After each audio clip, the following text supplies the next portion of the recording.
ओम श्री चिन्मय सद्गुरवे नमः। Bhagavad Gita second chapter shloka number 52। यदा ते मोहकलिलं बुद्धिर्व्यातितरिष्यति तदा गन्तासि निर्वेदं श्रोतव्यस्य श्रुतस्य च। यदा जब ते तुम्हारा बुद्धि ही इंटेलेक्ट बुद्धि मोह कलिलम व्यतितरिष्यति। तरिष्यति इज फ्यूचर टेंस।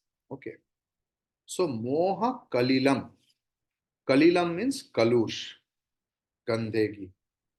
जब तुम्हारा बुद्धि मोह रूप गंदगी से मुक्त होगा, व्यतितरिष्यति, तदा तब श्रोतव्यस्य श्रुतस्य च निर्वेदं गंतासि। ये गंतासि भी गम धातु उनका फ्यूचर टेंस। तो श्रोतव्यस्य मतलब श्रोत्रव्य का, श्रतस्य, श्रतस्य मतलब जो कर्म फल आदि, इन विषय में निर्वेदम वितृष्ण, तुम भी वितृष्ण हो जाओगे। जैसे भगवान बोलने का कोशिश कर रहा है कि जब तुम भी कर्म फल के बारे में तुम्हारा मोह को परित्याग करोगे, तुम्हारा मन में जब वैराग्य की संचार होगा, हे पार्थ, हे अर्जुन, तुम भी ऋषि बन जाओगे जो सिर्फ आनंद से प्रेम से कर्म करते हैं, फल की आशा नहीं रखते। वही आत्मज्ञानी है। उसी को सुख दुख कभी स्पर्श नहीं कर पाते। तुम भी ऐसा ही हो जाओ, निष्कलंक। ऐसा हो सकते हो तो तुम्हारा भी गहरा आत्मज्ञान लाभ होगा। और जिनका आत्मज्ञान लाभ हो गया है, उनका वासना ऐसे ही चला जाता है, कोशिश नहीं करना पड़ता। जैसे आप जितना ही पूरब की ओर आगे जाएंगे, without any of the effort, the west will be distant from you. पश्चिम पीछे पड़ जाएगा, तुमको कोशिश नहीं करना पड़ेगा। तुम पूरब की ओर दौड़ो, तुम तुम्हारा लक्ष्य की ओर दौड़ो। तुम तुम्हारे वर्णाश्रम शास्त्र धर्म इसे पालन करने की अभिसार में चलो। बाकी तुम्हारा जो वासना और वासना के कारण से जितना मोह, वो अपने आप चला जाएगा। तब देखेगा कि ये शांत है, अद्वैत है। ये मोह एक भ्रांत कल्पना है। भगवान यही बोलना चाहते हैं। क्योंकि बुद्धि में जब मोह आ जाता है, तब हमारे मन में जगत की विषय में विकार उत्पन्न होता है। जगत मतलब ये शरीर से मेरा जगत शुरू होता है। मैं पहले मान लेता हूं ये शरीर मैं हूं, मैं कर्म कर रहा हूं, और इस शरीर से संबंध युक्त मेरा पिता माता, दोस्त, मेरा पुत्र मेरा पुत्री, मेरा हस्बैंड मेरा वाइफ, सब कुछ, मेरा घर मेरा गाड़ी, सब कुछ, मेरा डिग्री, मेरा पोजीशन। लेकिन बुद्धि से जब ये मोह चला जाएगा, तब जगत जगत की जैसा ही रहेगा, लेकिन तुम निर्विकार रहोगे। सुख आएगा, सुख जाएगा, दुख आएगा, दुख जाएगा, लेकिन तुम्हारा मन में कुछ विकार नहीं रहे। श्रोतव्य शब्द की अर्थ भविष्यत के बारे में एक्सपीरियंस, अनुभूति, रियलाइजेशन। हमारा बुद्धि जब शुद्ध हो जाता है, तब ये बाहर की जगत की रूप, रस, गंध, शब्द, स्पर्श, ये कुछ भी उस मोहहीन व्यक्ति को स्पर्श नहीं करते। हमारे दैव आत्म चैतन्य मोह की नशा में है। भगवान श्री राम कृष्ण बोल रहे हैं, जे अगर सारसी में, सारसी मतलब कांच में, आईना में, अगर मोटा धूल की चादर हो जाए तो उसमें सूरज की किरण अच्छा तरीका से रिफ्लेक्टेड नहीं होती। लेकिन आप कोशिश करके उस धूल को उठा सकते हैं। जब वो सारसी, जब वो कांच, जब वो आईना एकदम साफ हो जाता है, तब उसमें सूरज प्रतिबिंबित होता है, प्रतिफलित होता है। ये साधना, जितना भी आप साधन करो, चाहे वो जप करो, ध्यान करो, उपासना करो, दान करो, दक्षिणा दो, तीर्थ करो, उपवास करो, व्रत करो, यज्ञ करो, ये सब हमारे अंदर का धूल मिटाने का कोशिश है, प्रयास है। क्योंकि हम सब चैतन्य स्वरूप आत्मा है। भगवान श्री राम कृष्ण की अंतिम आशीर्वाद है, तुम्हादेर चैतन्य हो। मतलब तुम लोग कोशिश करो, तुम्हारे चैतन्य की ऊपर जो धूल गिरे हुए है, उसको हटाकर अपने स्वरूप को पहचानो।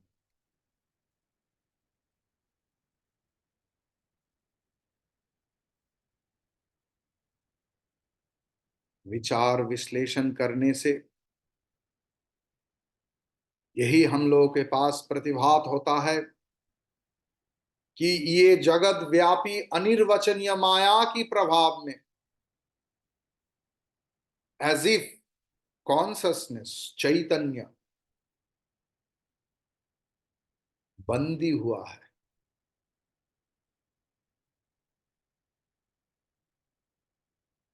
बंगाली में एक बहुत सुंदर कहावत है,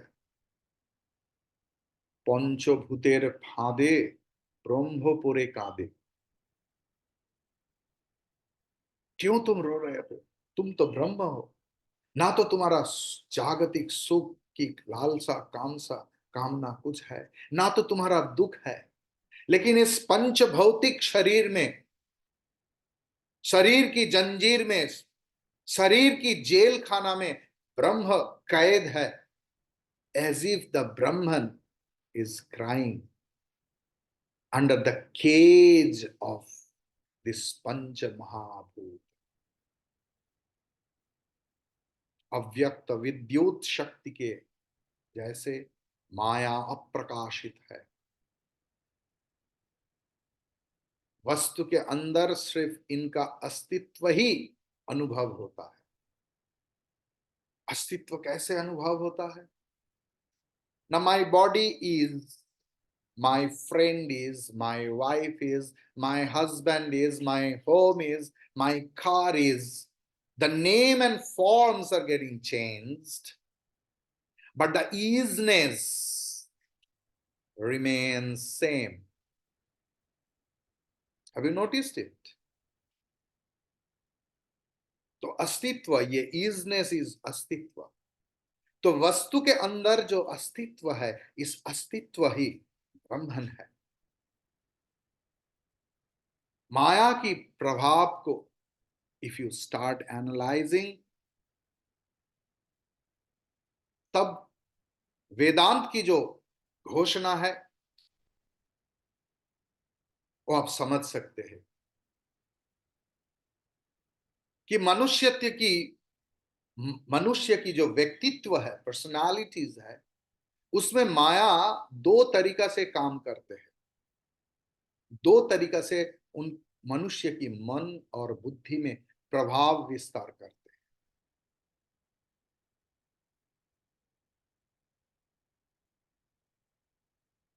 बुद्धि का विधा और संदेह, मन की जो दुविधा, और मन हर वक्त डाउट करते हैं।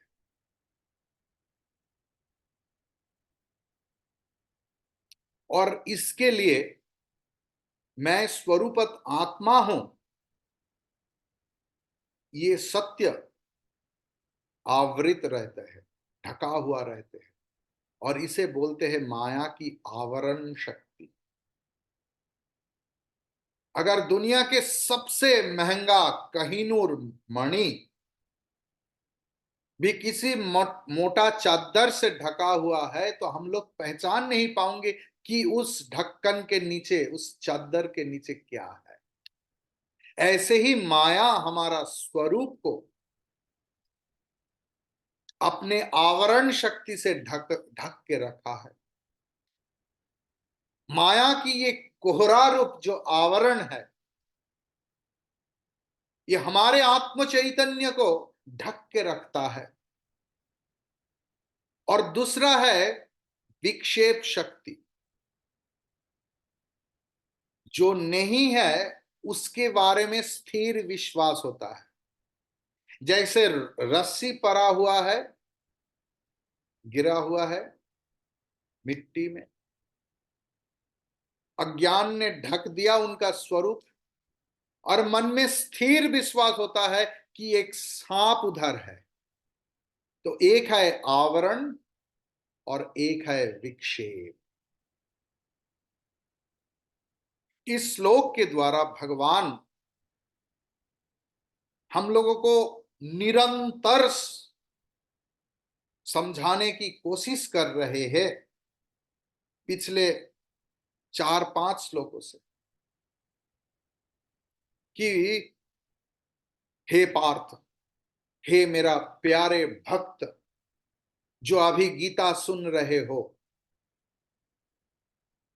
तुम निष्काम कर्म के द्वारा अपने बुद्धि को शुद्ध करो, माया की कोहरा हटा दो, तब आत्म चैतन्य स्वरूप अपना प्रकाशित हो जाएगा, स्वप्रकाशित।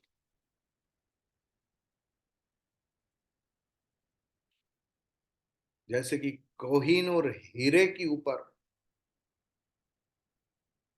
अगर कचरा गिरा हुआ है, कीचड़ गिरा हुआ है, तो कोहिनूर हीरे भी मिट्टी का ढेला जैसा लगता है। तुम जप करो, ध्यान करो, उपासना करो, श्रद्धा करो, भक्ति करो, अपने गुरु से, अपने शास्त्र से, अपने इष्ट से। इसमें से क्या होगा? ना निष्काम कर्म करना, मतलब धूल हटाने का जो उपाय है, निष्काम कर्म, मेरा कुछ नहीं, तेरा तुझको अर्पण, क्या लागे मेरा।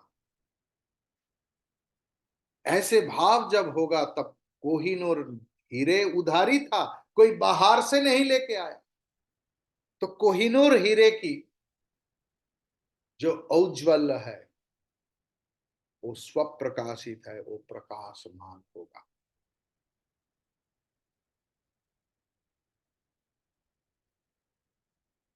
अगर हमारा बुद्धि, हमारा मन की द्विविधा, द्वंद्व, संदेह, ये सारे गंदगी से मुक्ति लाभ करे, तो क्या होगा, जागतिक जगत के बारे में हमारा जो आसक्ति है, मुझे ये करना है, मुझे मकान बनाना है, गाड़ी खरीदना है, ये करना है, वो करना है, ये आसक्ति चला जाए,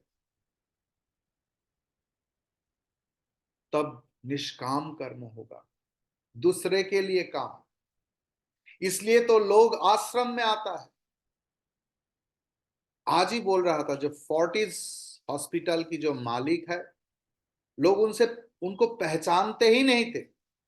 दिल्ली में एक गुरुद्वारा में हर रोज 1-2 घंटा छुपके से आकर वो सारे भक्त का चप्पल जूता साफ करते थे।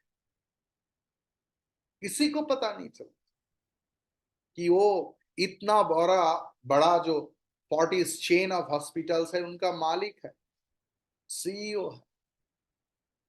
निष्काम कर्म।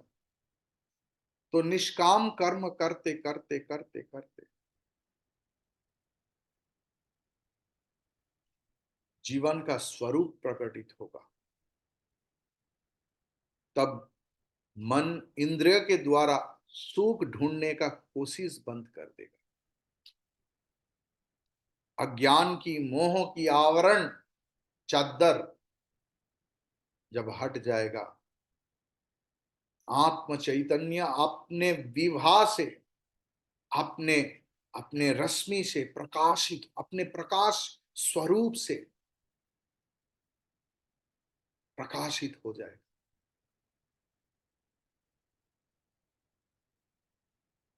अगर जगत में इतना सुख है, तो क्यों एक साधक उसे अतिक्रम करके परमानंद पाने के लिए इतना तरसते रहते।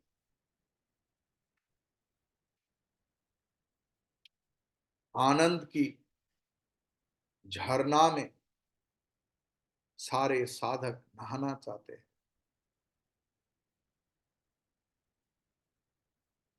इसी श्लोक में भगवान ने इंद्रिय जगत को बहुत दो सुंदर शब्द से प्रकाश किया, श्रुत एंड श्रोतव्य। ये दोनों शब्द मतलब हमारे इंद्रिय से, इंद्रिय जिन विषय के बारे में दौड़ रहा है उसको इंक्लूड कर रहे हैं। जैसे दृष्ट द्रष्टव्य, आघ्रात आघ्रातव्य, आस्वादित आस्वादितव्य, स्पृष्ट स्पर्शव्य। ऐसे जो कर्म योगी है वो कोई विषय में ध्यान नहीं देता,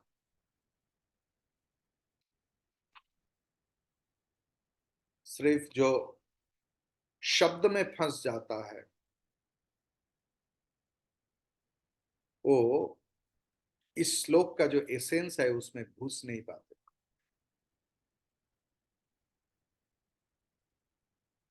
भगवान शंकराचार्य जी ने बोले हैं कि तुम सवाल करो, कब मैं आत्म चैतन्य के बारे में सजाग हूं।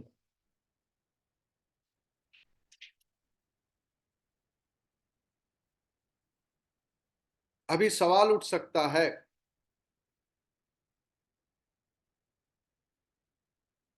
कि पिछले श्लोक के साथ इस श्लोक का संबंध क्या है।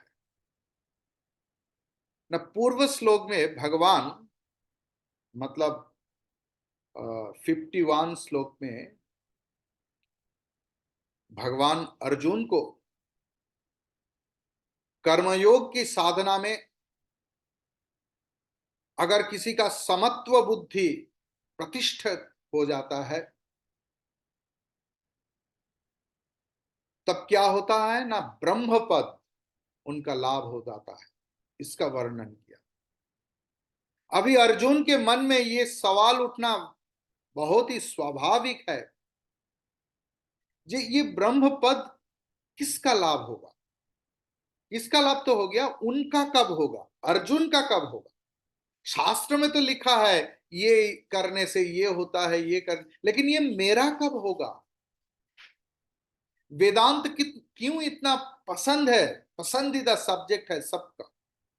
क्योंकि अगर मैं हर वक्त दूसरे के बारे में आपको बोलते रहे तो एक दिन आपके मन में सवाल होता है कि स्वामी जी, आप मिस्टर एक्स वाई जेड के बारे में बोलते, अब मेरे बारे में बोलिए। वेदांत आपके जीवन की कहानी है, इसलिए वेदांत कभी पुराना नहीं होता है। मेरे जैसे कदर्ज मुंह वाला लोग भी आईने के सामने एक बार ऐसे ऐसे कर लेता है, जो मुझे कितना सुंदर देख रहा है, दाढ़ी कितना पका हुआ है, इधर रिंकल तो नहीं आया। दुनिया में ऐसे कोई व्यक्ति नहीं है जो अपने मुंह देखते देखते बोर हो जाते हैं। है कोई? खुद से पूछो, कि ऐसे कोई व्यक्ति है क्या? तो अर्जुन के मन में सवाल हो सकता है कि मेरा कब होगा भगवान? भगवान तो भक्त का मन की सवाल समझ लेता है, और इसीलिए इसी श्लोक का अवतरण किया था कि यदाते मोह कलिलम बुद्धिर व्यतितरिष्यति तदा गंतासि निर्वेदम श्रोतव्यस्य श्रुतस्य च। ये मोह कलिलम शब्द के द्वारा भगवान कौन सी अवस्था की निर्देश किया है? न मैं और मेरा।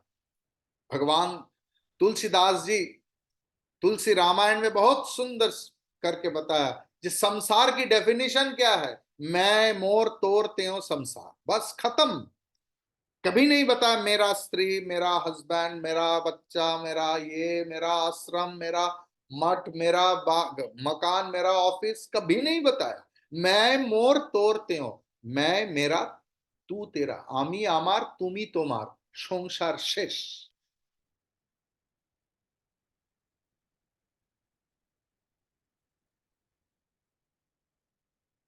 ऐसे जो बुद्धि में ये भाव पैदा होता है, मैं मोर तोर त्यों,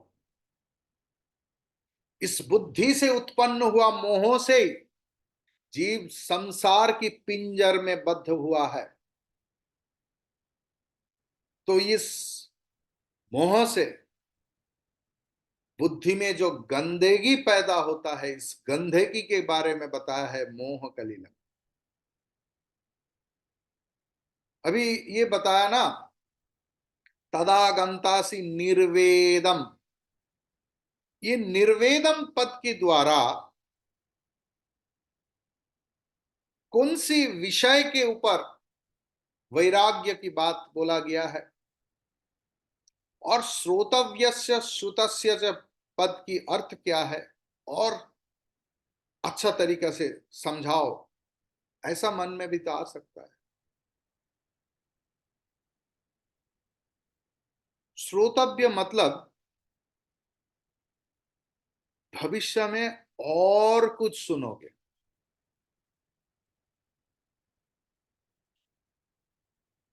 सिर्फ सुनना नहीं, ये श्रोतव्य पद के द्वारा भगवान बताने की कोशिश किया है, भविष्य काल में तुम और कुछ देखोगे, और कुछ सुनोगे, और कुछ स्पर्श करोगे, और कुछ देखोगे, और कुछ तुम महसूस करोगे।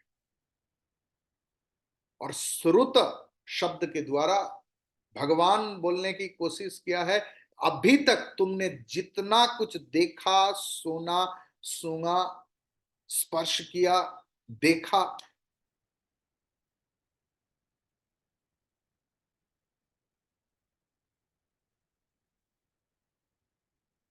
ये दोनों पद के द्वारा, ये श्रोतव्य और श्रुत, भगवान इसी सेकेंड चैप्टर की 42, 43, 44, 42, 43 और 44 तीनों श्लोक की वर्णना किया है, कर्मकांड की फलश्रुति। तो ये जितना फल उत्पन्न होता है कर्म करने से, चाहे वो बहुत सुंदर हो, या कुत्सित हो, चाहे वो बहुत सुखदाई हो चाहे वो बहुत दुखदाई हो, मुझ में कोई आकांक्षा नहीं, आकर्षण नहीं, तब बुद्धि मोह मुक्त हो जाएगा। क्योंकि कठोपनिषद में एक मंत्र है, परीक्ष्य लोकान कर्मचितान ब्राह्मण निर्वेदमायात। जिन्होंने मेरे पास कठोपनिषद पढ़े हुए हैं उनको पता है, उनका रिकॉर्डिंग नहीं है, क्योंकि तब ये जूम का कॉन्सेप्ट ही नहीं था। ये लॉकडाउन के पहले कठोपनिषद लिया था। फिर भी कभी टाइम मिलेगा तो ऑनलाइन में भी लेने का कोशिश करूंगा। तो स्वर्ग आदि जो परलोक है, ये हमारे कर्म का ही कर्म फल है।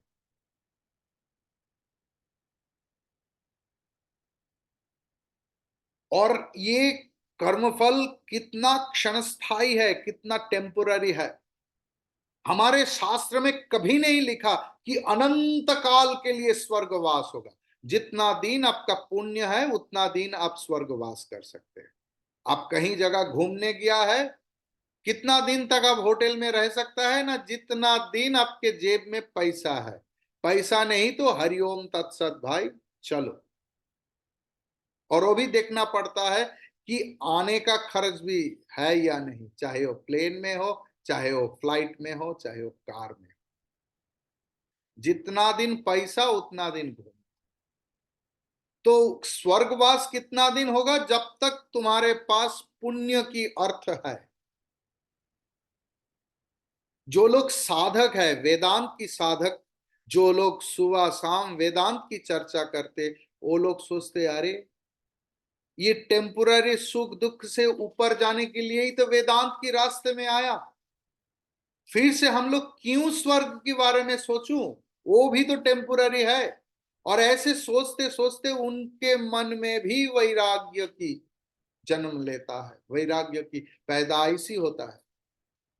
अगर वैराग्य मन में नहीं आएगा तो चित्त शुद्ध नहीं होता, और चित्त शुद्ध ना होने से वैराग्य नहीं होगा। हाँ, ये भी समझने का कोशिश कीजिए। अगर बुद्धि शुद्ध नहीं होगा तो वैराग्य नहीं आएगा, वैराग्य नहीं आएगा तो चित्त शुद्ध नहीं होता। वैराग्य कब होता है? ना हमारा कोई दूर घटना से वैराग्य आता है, कोई निकट आत्मीय जिनके साथ मैंने शाम को बात किया, सुबह सुना कि वो व्यक्ति चला गया, मर गया, तब लगता है अरे इतना टेम्पोररी मेरा जीवन है, मैं क्या करूं इसको लेकर, इतना सोच रहा हूं इसके लिए।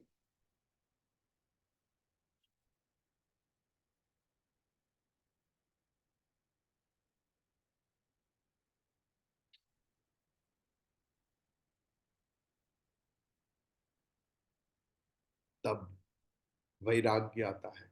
जब भी मन में वैराग्य आ जाएगा, तब चित्त शुद्ध में लगे रहो उस वैराग्य को बढ़ाने के लिए, क्योंकि बोथ आर इंटरकनेक्टेड। ठीक है। अभी यहां आप देखा, यदाते मोह कलिलम बुद्धिर्व्यतितरिष्यति, उसके बाद ही बोला है तदागंतासी निर्वेदम श्रोतव्यस्य श्रुतस्य। तो ये यदा मतलब जब, যখন, तदा मीन्स तब, তখন। ये क्यों भगवान इस दोनों पद की व्यवहार किए हैं?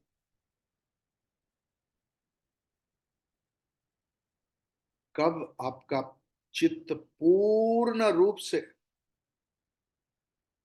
शुद्ध होगा, ये किसी को पता नहीं।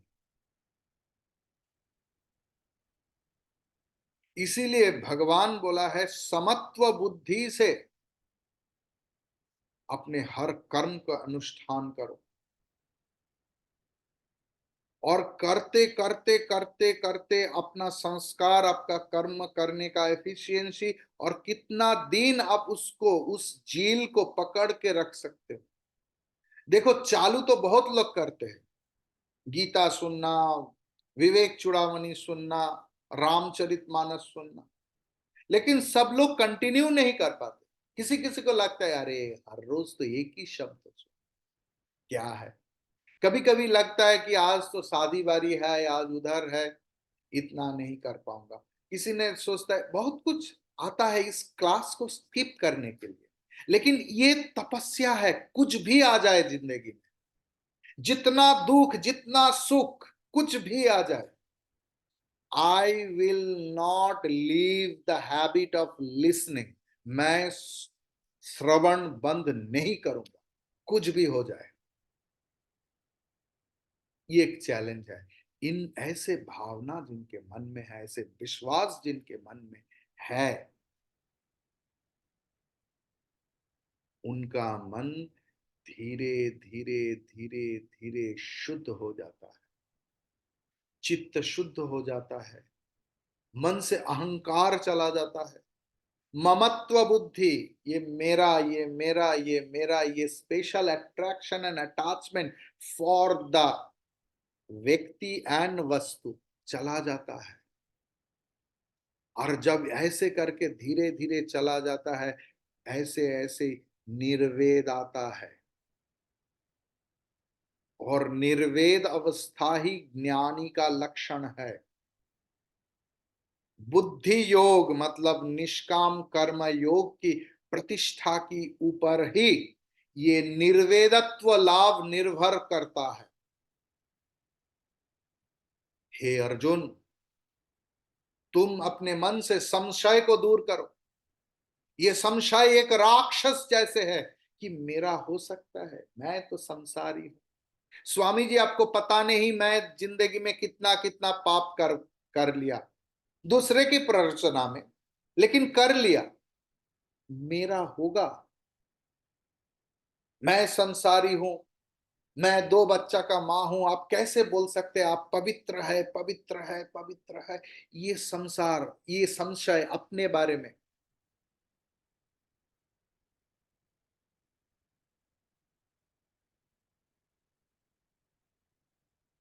पुराना धर्म कहते थे वो आस्तिक है जो भगवान पे विश्वास करते हैं। नया धर्म बोलते हैं जो खुद को विश्वास करते हैं वही आस्तिक है। स्वामी विवेकानंद वंस टोल्ड, हमारे खुद के अंदर विश्वास रखो, मुझसे ही होगा। स्वामी जी बोल रहा है, शास्त्र बोल रहा है, गुरु परंपरा बोल रहा है, हाँ तुम्हारा होगा होगा होगा, इसी जन्म में ही मुक्त होगा। इसी भावना से मन से संशय रूपी राक्षस चला जाता है, हाँ मेरा होगा। तब मन में समत्व बुद्धि आ जाता है। और जब ऐसे होगा, निर्वेदत्व, निर्वेद भाव जो गीता में भगवान जिस अवस्था के बारे में बताया, वो अवस्था आएगा ही आएगा। हरिओम तत्सत।